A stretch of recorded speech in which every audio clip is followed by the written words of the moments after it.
Hello everyone, welcome to the channel. So in this video, I'm going to show you the introduction to groundwater flow modeling. So today we're going to focus on groundwater flow equation. So during this video, we're going to talk about the groundwater flow equation and how the mud flows solve that equation using finite difference. Actually, I will not go in deep in the proof of that equations. I will just talk about the main concept of the equation and the simplification of these equations in case of a homogeneous or the heterogeneous or isotropic or anisotropic.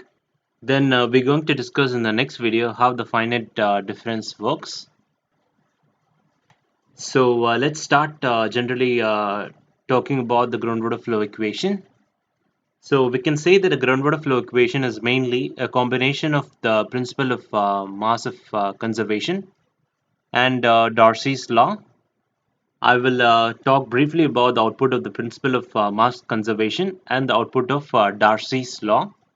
So the groundwater flow equation is based on the principle of mass conservation and Darcy's law. So now let us focus on principle of mass conservation. The output of principle of mass conservation. So as we know that the mass conservation is the mass inflow rate minus of mass outflow rate equals to the change in the storage with time. So we can represent it by the partial qx divided by the partial x, which represents, so which is the amount of inflow in x direction divided by the change in x direction, and similarly the partial qy divided by the partial y represents the amount of inflow in y direction divided by the change in y direction plus the amount of inflow in z direction by the change in z direction minus the outflow, which is any stress like discharge well or something like that, and that affects our aquifer, which is represented as W. So equals to, so it's equals to the storage, which is the specific storage with time. So this is specific storage, and it talks about the change in the head with time. So that's the first part, which is a part of our principle of mass conservation. So now let's talk about Darcy's law. So actually talking about the Darcy's law, we can find the amount of inflow in x direction and can be represented by a negative k, which is a constant. So you can able to see here, so which is represented as a negative k. So k here represents the hydraulic conductivity. So the k here is the hydraulic conductivity in x direction by the change of head by change in the x direction. Then the change in inflow in y direction equals to a negative hydraulic conductivity in y direction, and change in head divided by change in y direction. And similarly, the change in the inflow in z direction equals to negative hydraulic conductivity in z direction, the change in the head divided by the change in z direction. So by applying the two equation as we can find here, so the first one is the principle of mass conservation, and the second one is about Darcy's law. So we can substitute a qx here in qx, and similarly we can substitute the qy from the Darcy's law here in qy, and similarly qz in this here qz. So once you substituted the qx, qy and qz from the Darcy's law value in this equation here in qx, qy and qz, so we will get this equation, a general governing equation for the groundwater flow. So we can find that this partial by partial x, where the kx represents the hydraulic conductivity in x direction, and the partial h divided by partial x, the partial h represents the change in the head divided by the partial x represents change in x direction.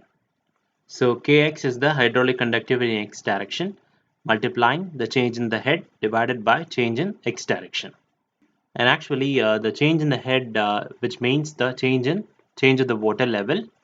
So the change in the head, which represents the change in the water level, plus partial by partial y, the hydraulic conductivity in y direction, multiplying the change in the head divided by the change in y direction, plus the partial divided by partial z, the hydraulic conductivity in z direction multiplying the change in the head divided by change in z direction equals to. So let's make it balanced by multiplying by negative. So we will find the specific storage multiplied by the change in the head by change in the time minus the stress or the outflow. So the W can be represented as the stress or the outflow. So let's simplify this equation. So this is the general equation for the groundwater flow. So now in case of for homogeneous but anisotropic aquifer, so when we are talking about the homogeneous layer, then we are talking as we have no change in the hydraulic conductivity with direction. So in case of homogeneous aquifer, there is no change in the hydraulic conductivity with direction. So we put the xy, that is kx, that is our hydraulic conductivity. So we can put the kx outside. So the partial square h divided by the partial x square plus ky multiplying the partial square h divided by partial y square plus the hydraulic conductivity z multiplying, that is the kz multiplying the partial square h divided by the partial z square equals to the specific storage multiplying the change in the head divided by the change in the time. So now for in case for the homogeneous and isotropic aquifer, so in case for homogeneous and isotropic aquifer, then we have the same K in three directions, that is in X direction, Y and Z direction. So the K represents our hydraulic conductivity. So the hydraulic conductivity is same in three directions. So we can consider just a 1K. So let me explain about what is the homogeneous is. So talking about homogeneous means we have no change along x direction and no change along y direction and no change along the z direction. So basically that means we have no change here in x direction, and you have no change along in the y direction, and you have no change along in the z direction.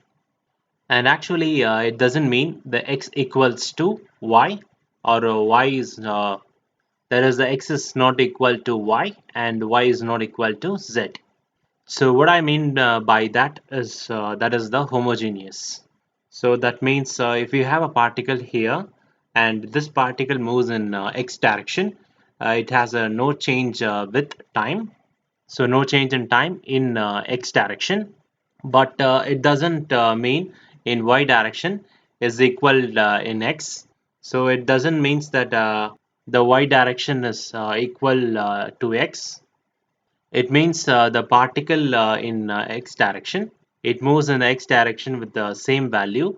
So the particle in the x direction, it moves with some value, and similarly the particle in the particle in y direction, it moves in other value, and similarly the particle in the z, it moves in other value. So for example, the particle in x direction can move with this value, but the particle in towards y direction, it moves with this value of 4, and the particle in towards the z direction, it moves with this value 6. So that is homogeneous, where x is not equal to y and y is not equal to z. So that's why we want to consider any change with kx with the partial x. So we put the kx as a constant outside the differentiation process. So let's talk about the meaning of isotropic and anisotropic. So for anisotropic, let us consider this point here. Let me draw a point here. So for anisotropic, have a different values along x, y, and z directions, while the isotropic. So when we talk about the isotropic, where the x equals to y and y equals to z. So in case of isotropic, x equals to y and y equals to z.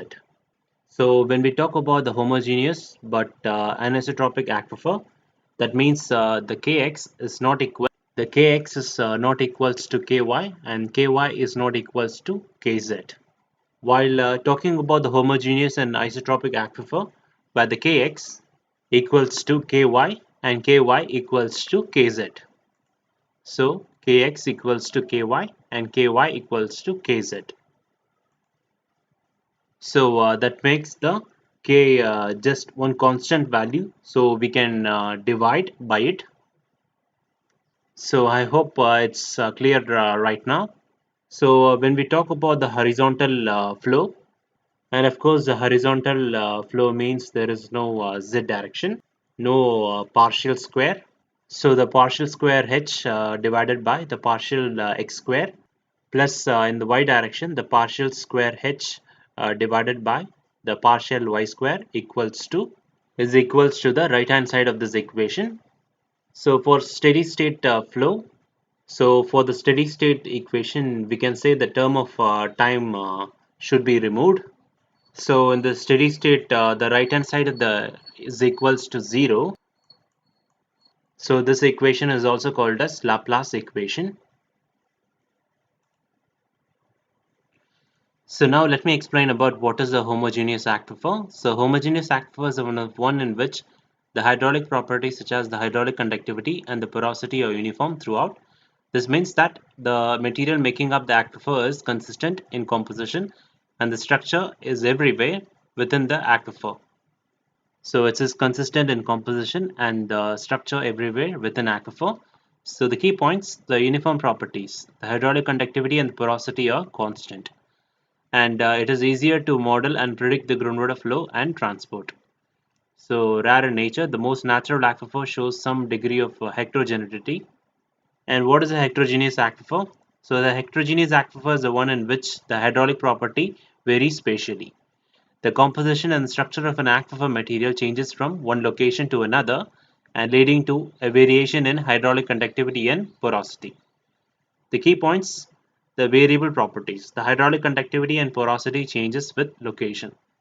So complex analysis requires more sophisticated model to predict the groundwater flow. Common in nature, most aquifer exhibits some level of heterogeneity due to its geological formation.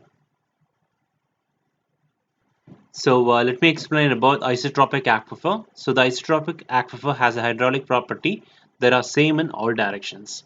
This means that the ease with which the water can move through the aquifer is independent of the direction of flow.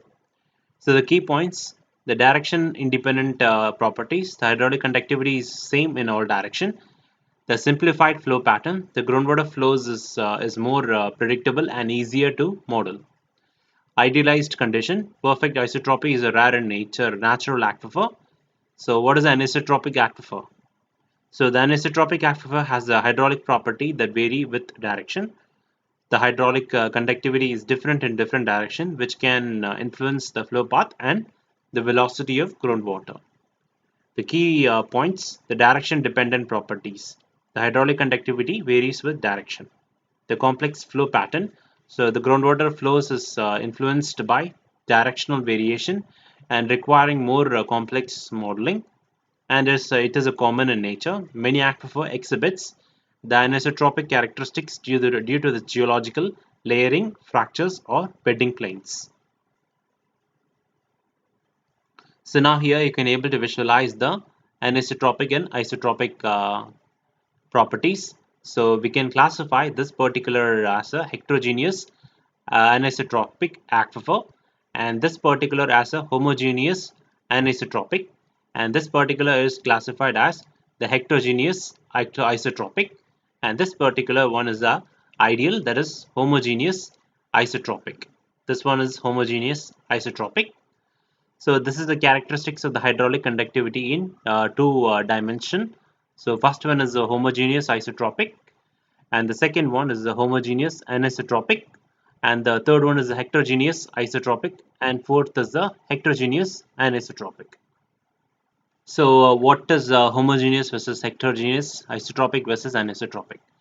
So homogeneous versus heterogeneous, the homogeneous aquifer have a uniform property throughout, while the heterogeneous aquifer have a variable properties. Isotropic versus anisotropic.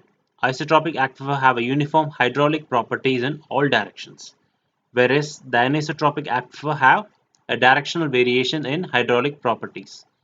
So understanding these characteristics helps the hydrogeologist to predict the groundwater flow, design efficient groundwater extraction system, and manage the aquifer resource sustainably. So now we talked briefly about the groundwater flow equation, and now all of us know that it mainly consists of two equations. One is the principle of mass conservation, and the second one is Darcy's law.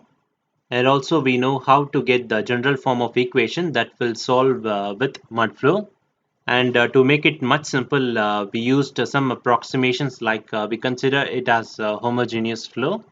Then we considered it as an isotropic, and then we considered it just in two directions, and then as a steady state flow. And at last, we saw the Laplace equation. So in our next video, we'll work on how the finite difference works to solve these equations. So in this video, we have talked about the groundwater flow equation in our series of Introduction to Groundwater Flow Modeling. So thanks for watching, and please subscribe to our channel and give us a like.